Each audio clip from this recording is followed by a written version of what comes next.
Bueno, un gozo estar otra vez aquí en la casa de Dios, compartiendo su palabra. Gracias.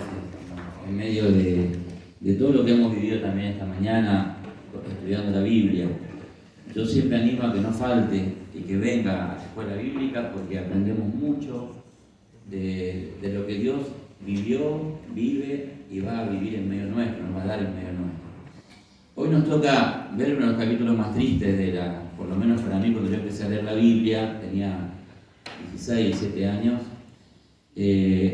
Uno de los capítulos más tristes de la historia del pueblo de Dios es la caída de Jerusalén. Y el mensaje se titula, lo tienen ahí, porque se vincula con esto, ¿no? Nunca dejes tus sueños, aunque los hayas perdido o te los hayan quitado. Soñamos, nosotros tenemos sueños por los cuales luchar, por los cuales vivir. Dios tenía un sueño con su pueblo. Él había sacado al pueblo de Dios de la esclavitud en Egipto, la tierra prometida, la experiencia en la tierra prometida de la conquista, el crecimiento, la unidad del pueblo de Dios, en la visión de Dios de que vivieran en las tribus. El pueblo después quiso tener un rey. Dios les advirtió los peligros de lo que era tener un monarca. Y tantas cuestiones que la iglesia, que el pueblo de Dios fue queriendo tener y vivir, y Dios fue permitiendo. Y tristemente termina esta etapa de la historia con la caída de Jerusalén. Algo que Dios no quería que esto pasara. Pero el ser humano, nosotros, el género humano, lamentablemente vivimos las consecuencias de nuestros actos. Y es el pecado. O sea, cuando yo leía la historia en mi adolescencia, decía, ¿cómo puede ser que Dios haya permitido que Jerusalén cayera? Cuando era el pueblo de Dios, y era una vergüenza para todas las naciones. Pero claro, Dios no puede ser burlado, dice la palabra de Dios. Y lamentablemente las consecuencias del pecado producen esto. Muchas veces la gente toma el nombre de Dios en vano, y ponemos a Dios en la política, lo ponemos a Dios en tantos ámbitos, y hablamos de Dios con tanta facilidad, y no tomamos en cuenta que Dios no es un viejito con barba blanca que mira a la distancia lo que hacemos nosotros sin actuar, sino que Dios es un Dios activo, que nos ama, con poder y autoridad, y que nos ha establecido en este mundo para vivir conforme a su voluntad. Y no es que Dios esté castigando a quienes se portan mal, sino que nos está advirtiendo de las consecuencias de hacerlo, de no obedecer a Dios. Fíjense que ahí en el libro de Daniel, en el capítulo 1, versículo 2, dice, y el Señor entregó en sus manos, al rey Nabucodonosor, dice ahí la palabra que Dios entregó lo que le pertenecía a Dios. En la autoridad que Dios tiene, dejó que este rey tomara entre las cosas de Dios Jerusalén. Y fíjese lo que dice el apóstol Pablo en Romanos, que es similar un poco a la experiencia, mirá, muchos siglos después.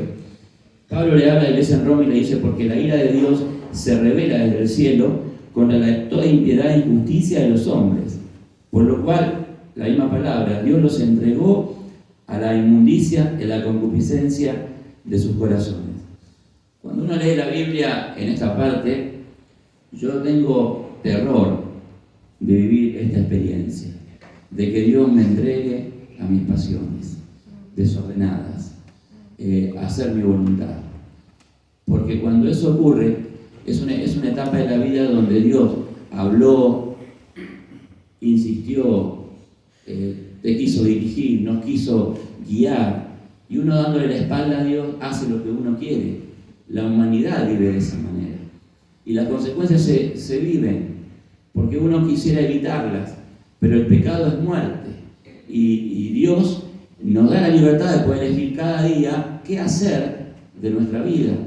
Y a veces, lamentablemente, detrás de una vida piadosa, de una mirada, cristiana, o de un comportamiento cristiano, entre comillas, a veces subsiste un pecado o pecados en la vida de las personas, y eso pasa de largo, porque nadie lo nota, hasta que después se viven las consecuencias. Usted sabe que esta semana, nosotros, gracias a Dios, nos pudimos mudar, y estaba una amiga nuestra de la familia, un familiar, que es familiar y amigo, ¿viste? Gracias a Dios que sean esas dos realidades. Y estábamos hablando un poco de lo que se está hablando, de vez en cuando se abren los medios de comunicación, cuando alguien aparece abusando a una mujer, ya sea en violencia o las manifestaciones que ésta tiene. Y esta persona, hablando de este contexto que estamos viviendo estas semanas, nos cuenta algo que nunca nos había contado, a pesar que la conocemos hace años, donde un familiar que también nosotros conocemos abusó de ella cuando tenía 15 años. Yo le pregunté 2 veces si eso era verdad, no sé, no porque no le creía, sino porque nunca imaginé que podía ser algo así esta persona a que nosotros conocemos, y que claro, hoy en día él perdió su casa, perdió su hogar, está destituido en un país ajeno a toda su familia, y era una persona que tenía un gran potencial, por así decirlo, en el servicio a Dios. Pero cuando esta persona nos cuenta, me cae, como dicen los chicos, la ficha de por qué está viviendo esta realidad tan triste, tan exiliado de todo lo que era su realidad y su vida de familia. Y ella nos contaba que estaba en su casa y, de curiosa, a los 13 años que era, fue a la computadora y encontró todas unas páginas de pornografía que él estaba utilizando. Y lejos de espantarse, la invitó a ella a ver esas páginas y quiso abusar de ella, ¿no? Una sorpresa, 2 veces le pregunté, no podía creer que detrás de esa imagen piadosa hubiera esta realidad, que de hecho es un pecado que cualquier persona puede llegar a caer, pero lo grave de esto es que no haya un arrepentimiento, ¿no es cierto? Una búsqueda de salir de esa situación. Y mucho más encima, insistirle a una chica de esa edad a que sea parte de esa experiencia. Claro, la realidad en la que vivimos nos dice que la pornografía es una de las empresas más rentables del mundo. Creo que es la tercera empresa más rentable en esta triste estadística. La primera empresa más rentable es el armamentismo, la segunda el narcotráfico y tercera la pornografía. Miren la sociedad en la que nos encontramos viviendo. Y muchas naciones colocan a Dios en los billetes, colocan a Dios en las constituciones. Nuestra nación dice la Constitución Nacional que Dios es fuente de toda razón y justicia. Sin embargo, a Dios se lo toma en cuenta para un hombre y no se lo respeta como tal, no se lo considera como tal. Y aunque esto pasa en muchos gobernantes y en muchos países, invocar a Dios parece que es una costumbre política de muchos años y quedamos bien de esa manera. Lo cierto es que también en la vida de las personas esto tristemente ocurre. Y esto es lo que la Iglesia de Dios tiene que advertir. No se puede lidiar con el pecado, no se puede compartir una vida en la semana jugando a veces con el pecado y creyendo en Dios, pero dejándolo a Dios de lado, pensando que Dios solamente mira y que uno puede hacer lo que uno quiera. Y es verdad, o sea, Dios te está mirando. Cuidado los ojos lo que ven, cuando éramos chicos cantábamos lo que Dios está mirando de tu vida, pero somos nosotros los protagonistas de esto. Y me da tristeza ver cómo a veces los cristianos jugamos con esto, perdón que hable de esa manera, como que jugáramos, en el sentido de que por ahí no somos terminantes, radicalmente terminantes con el pecado, sino que lo mantenemos ahí como una parte de una realidad humana, de un presente que tenemos que vivir, ¿no? de que la vida es hoy y que tratemos de disfrutar la vida en el presente y toda una normas culturales que nos hacen permitir que el pecado sea parte de una realidad, sin saber, sin darnos cuenta de que Dios no puede ser burlado y que tristemente, así como Jerusalén lo vivió, uno tristemente también ve como muchas familias pierden mucho de lo que tenían y después muchas veces cuesta recuperarlo. Y esto es lo triste, y esta es la palabra que Dios, en la historia que estamos leyendo, Dios nos advierte para que también en este presente tengamos cuidado. Pablo aconsejaba a Timoteo, aconsejaba a los líderes de la iglesia que tuvieran cuidado, que huyeran de las pasiones, que no estén lidiando con la tentación que puede y nos puede sobrellevar a nosotros que somos débiles en la carne. Esto nadie puede decir, no, yo, especialmente lo digo por mi persona, yo no puedo estar acá parándome, no, porque el pecado, como si yo no fuera ajeno a la tentación y a la pasión de todos los demás, donde uno tiene a veces la tentación de mentir, de engañar, de no decir la verdad, o la media verdad, que también es una mentira, y jugar con ese tipo de cosas como si nada pasara, sabiendo que es una puerta que el diablo tiene para poder venir a robarnos lo que Dios nos dio. Y esto es lo que el pueblo tristemente lo sufrió.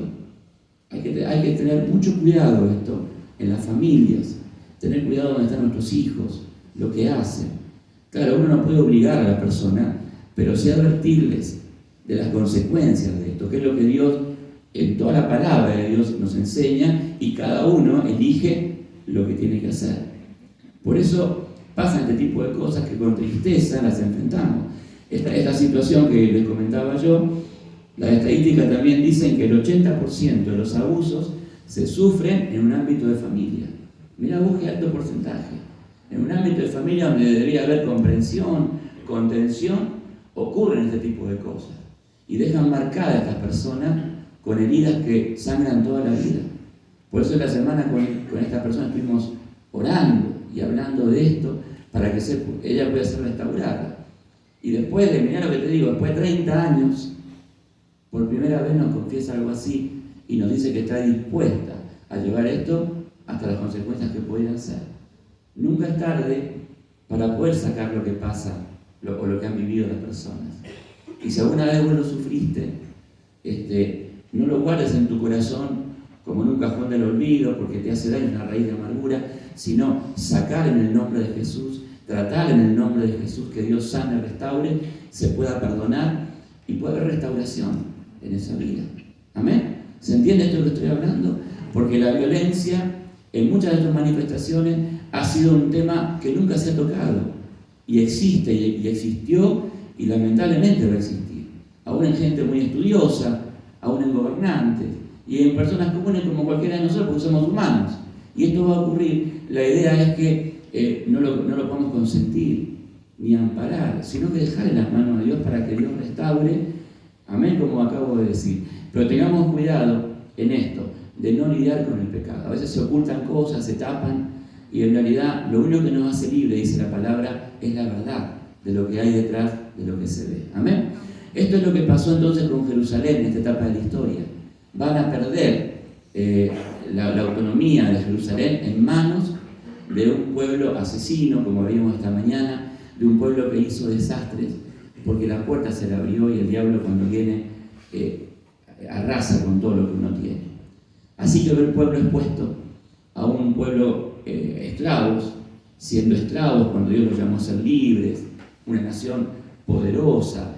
Mirá cómo pasa esto con el pecado, ¿no? Una nación que fue llamada por Dios a ser luz en medio de las naciones termina siendo esclava. Y en esa situación de vida, de esclavitud, aparecen 4 jóvenes que tendrían aproximadamente unos 16, 17 años, que eran de la gente más destacada del pueblo de Dios. No eran parte de este pueblo que había en pecado desobedecido a Dios. Porque el pecado, y ya termino con esta primera parte, lamentablemente no solamente hace daño a quien lo produce, sino también a los que están alrededor. Y estas consecuencias se viven alrededor. Y en estas consecuencias, Daniel, ¿lo tienes ahí los nombres? A ver el punto 2. Daniel, Ananías, Misael y Azarías. Siempre hablamos de Daniel fundamentalmente porque el libro de Daniel, pero hablamos de ellos en este momento. ¿Qué pasa con estos 4 jóvenes? Yo me lo imagino así.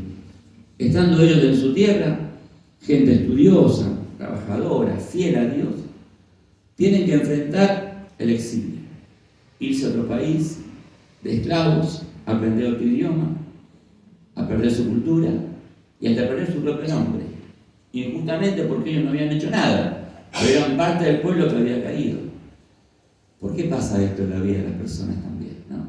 Una pregunta. Así como yo me preguntaba lo primero, me preguntaba también acá, ¿por qué ellos tuvieron que pasar esto? Si ellos no habían hecho nada.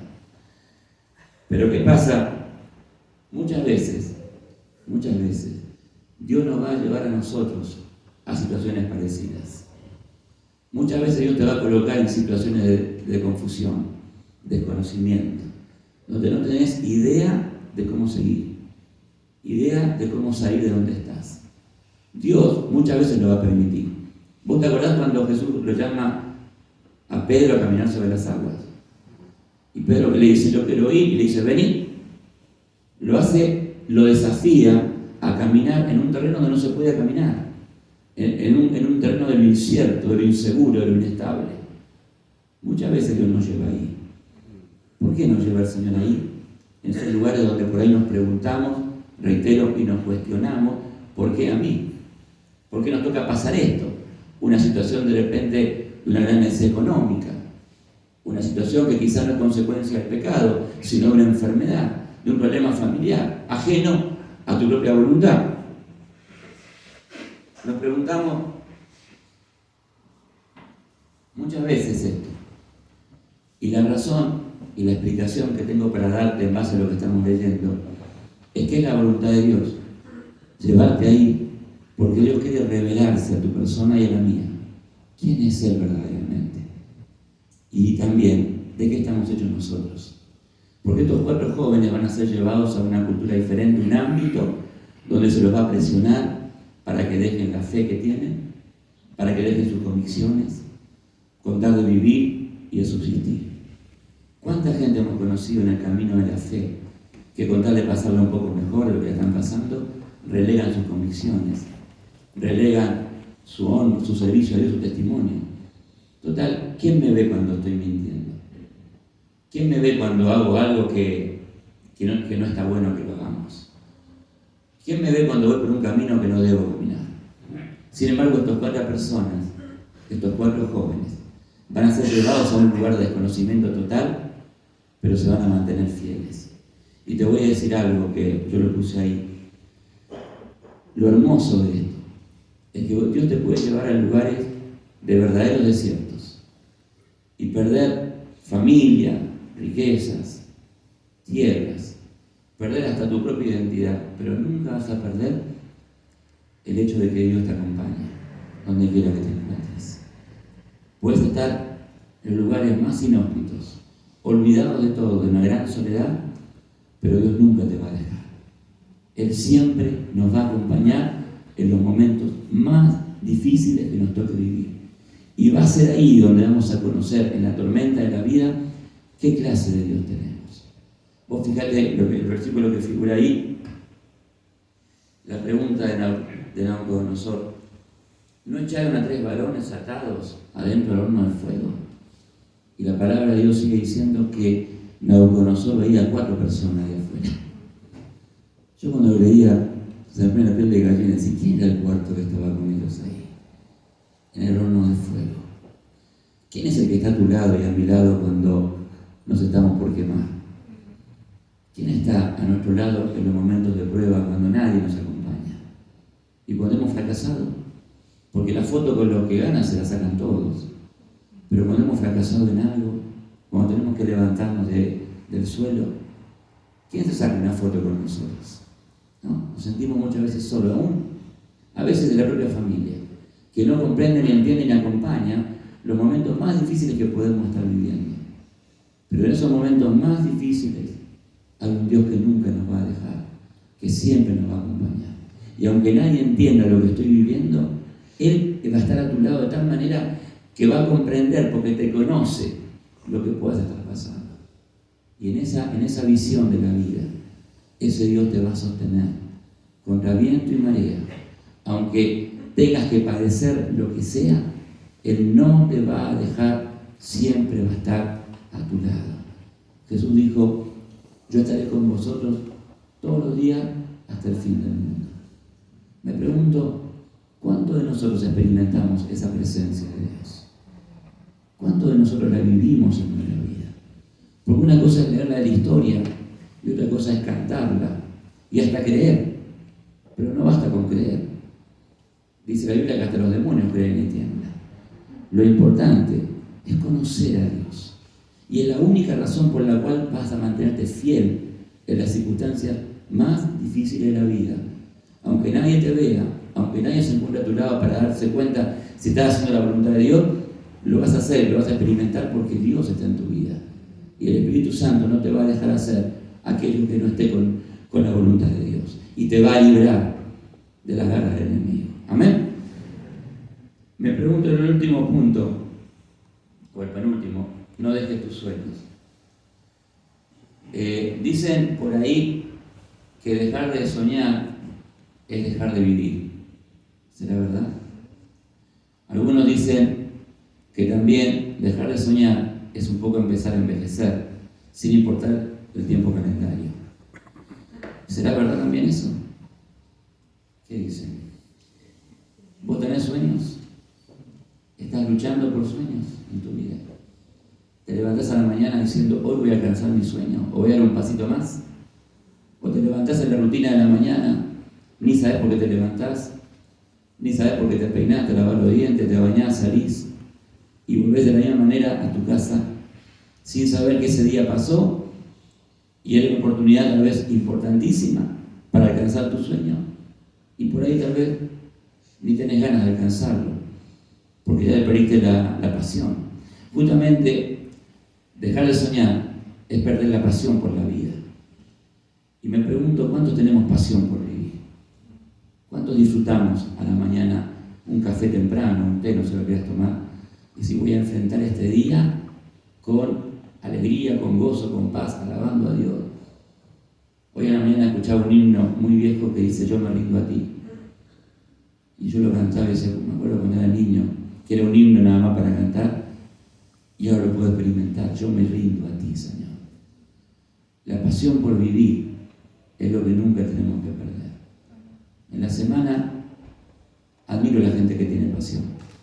En la semana me llegó una foto de un grupo de WhatsApp en el que me pusieron para ser intercesor y orar por ese grupo.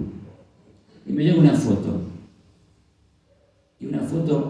de un montón de jóvenes en una mesa y una hermana que todos conocemos acá, Teresa, con una sonrisa de oreja a oreja por los jóvenes que están ahí recibiendo la palabra de Dios.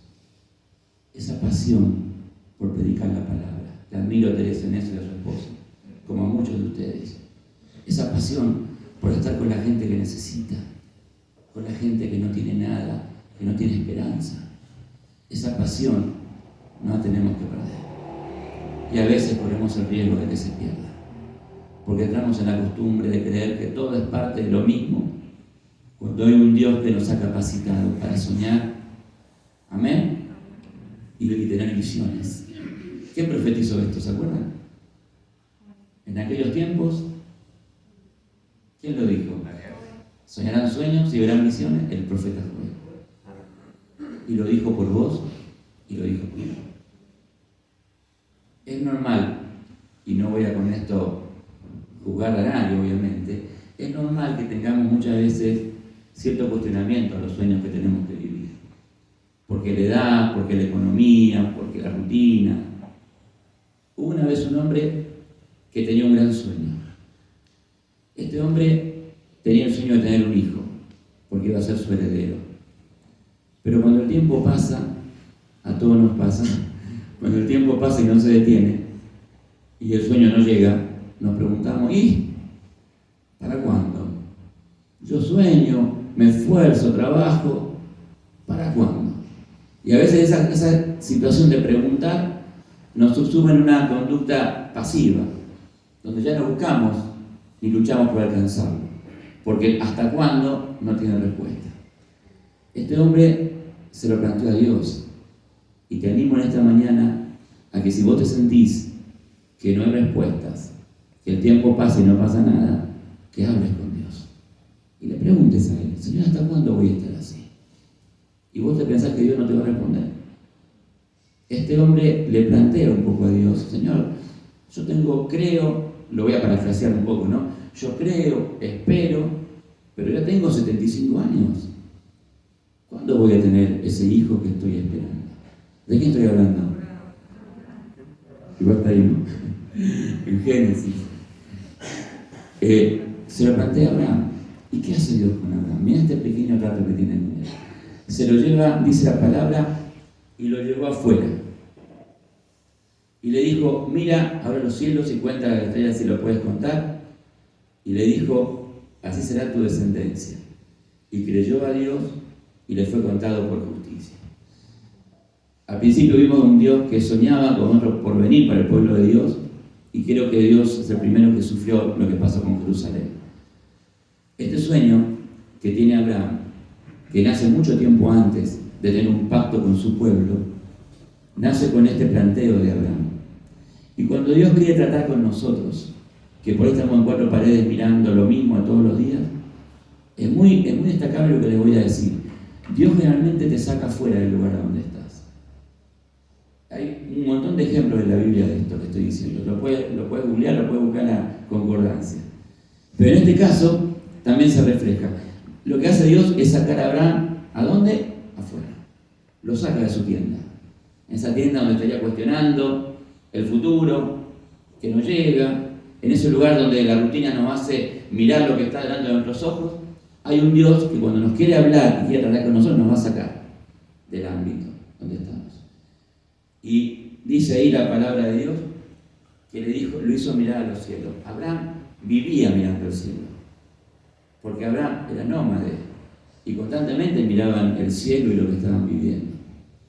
Pero Dios lo hace sacar y de alguna manera le dice: Abraham, mira lo que yo he creado, mira quién soy.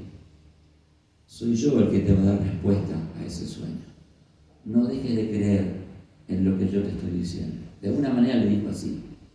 Y Dios en esta mañana te dice a vos y me dice a mí: mira lo que te voy a decir. Yo no sé cuál es tu sueño, te lo pregunté antes.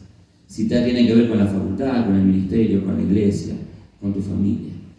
Pero haceme caso, nunca dejes a Dios fuera de tu sueño. Nunca lo dejes afuera. Porque Él va a hacer todo lo que vos no puedes hacer.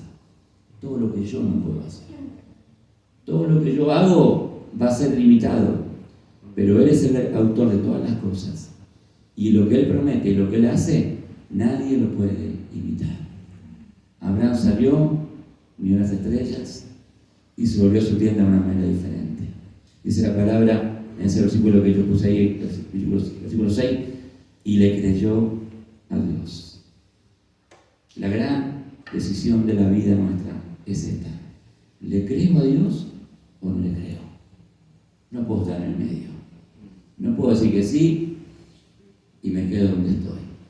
Si digo que le creo, tengo que vivir por fe y hacer realidad lo que Dios está esperando de mi vida. Amén. Y voy a terminar con la última palabra de Jesús. Y me atrevo a poner este título: vos y yo somos parte del sueño de Dios.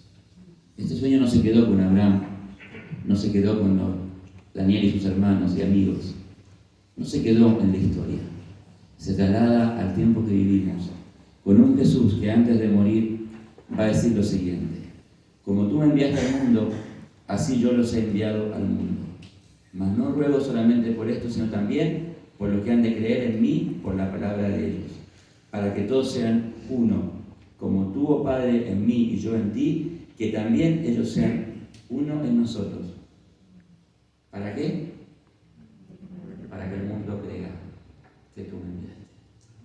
Nosotros somos parte de ese sueño. ¿Quién dice amén a esto? Porque Dios soñó con nosotros. Y en la cruz del Calvario, antes que Jesús la tuviera que enfrentar, Él oró por los que iban a creer por la palabra de los discípulos. Nosotros somos esa respuesta. Somos los que hemos creído y de los cuales Dios espera vivir el sueño que Él tiene, que el mundo crea, que el mundo crea. ¿Sabes qué? Termino con esto. El viernes en la reunión que tuvimos vino Hernán. ¿Quién es Hernán? Vos sabés que hace muchos años atrás Hernán era un nene que era parte de una familia con 8 hijos. La mamá, una mujer adicta, el padre también. Y esos chicos vivían en la calle, en el barrio de la iglesia de Salcedo y Quintino Bocayúa, la iglesia bautista del Distrito Sur, donde ahí me ordenaron pastor. Estos nenes venían a la iglesia a pedir comida.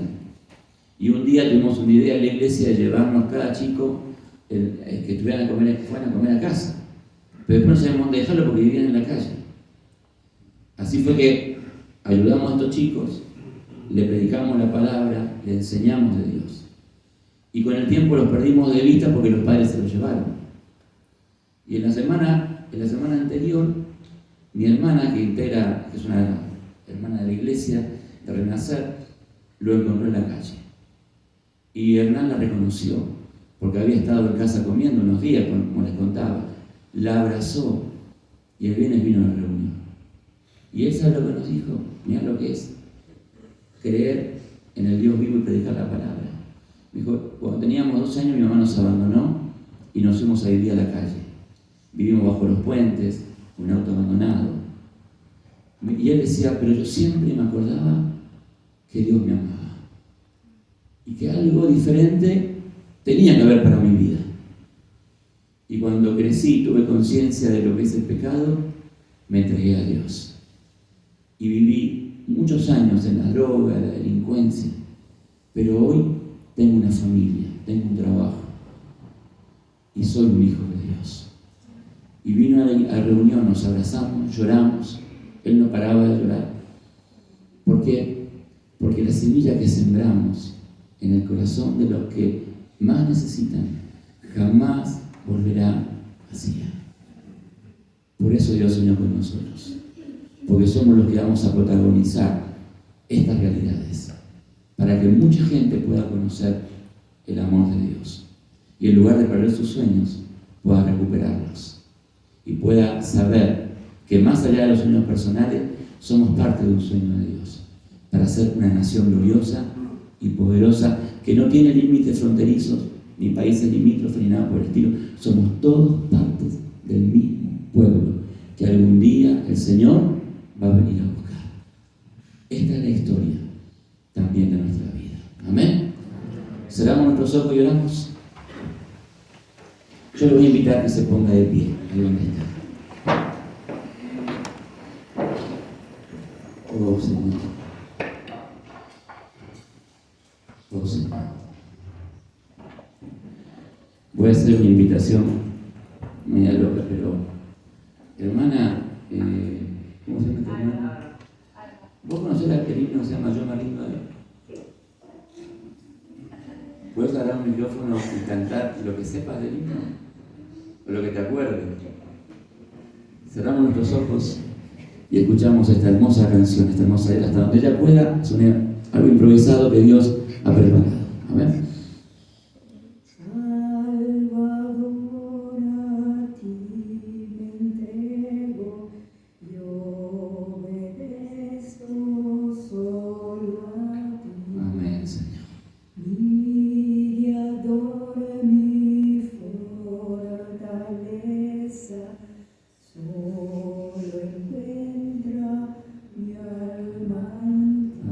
Señor, lo que la sepa cantamos, a ver. Yo me rindo a ti. Yo me rindo a ti. Mis flaquezas y pecados. Aleluya. Todo traigo a ti. Vamos con el coro de nuevo. Amén, iglesia, vamos. Yo me rindo a ti. Yo me rindo a ti. Mis flaquezas y pecados, todo traigo a ti. Oramos a Dios. Señor, te damos gracias esta mañana porque tú estás aquí en este lugar y nos hace ver la historia de tu pueblo, como también nos hace ver la historia de nuestra propia vida.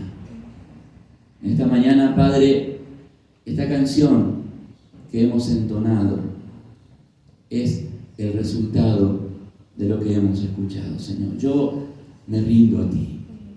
Toda la iglesia de Dios en esta mañana tome esta decisión. Yo le animo a que lo haga y que le diga al Señor ahí donde está usted: Señor, yo me rindo a ti en esta mañana una vez más.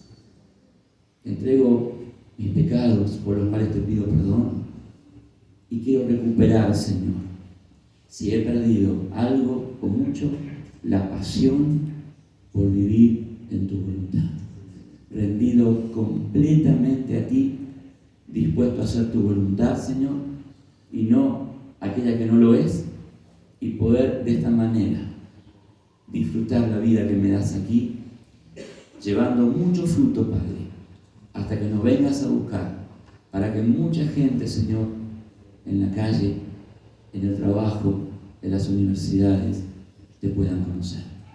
Señor amado, despierta la pasión en tu pueblo. Levanta en cada una de mis hermanas y hermanos, Señor, esos sueños que tú prometiste en la persona de Joel, que vamos a experimentar en estos postreros tiempos. Señor, hay un mañana quizás no muy lejano que nos vas a venir a buscar. Y algún día de este mundo todos partiremos. De hecho, Padre, cuando cantamos este himno, me acuerdo de mucha gente que hoy está en tu presencia y que cantaba este himno con tanta pasión, con tanta devoción. Señor amado, y esas personas están en tu reino, alabándote día y noche, Padre, glorificando tu santo nombre, gritando, santo, santo es el Señor. Pero aquí, Señor, nos toca seguir viviendo. Nos toca, hasta que tú nos lleves, estar aquí batallando con el pecado, con la injusticia, con la inmundicia, con el abuso, Padre. Por eso te pido por mi iglesia, por mis hermanas y hermanos, en los cuales me incluyo en primer lugar, Señor. Ayúdanos a ser personas fieles a ti, que podamos resistir el pecado, Señor, y podamos vivir en santidad, dando nuestra vida, no relegando las convicciones, Señor, y siendo instrumentos de tu gloria, para que el mundo crea, Padre, que Jesús sigue siendo la única esperanza. Amado Dios, gracias por esta mañana. Despídenos con tu paz y danos una semana gloriosa en todo lo que hemos de vivir. En el nombre poderoso de Jesús,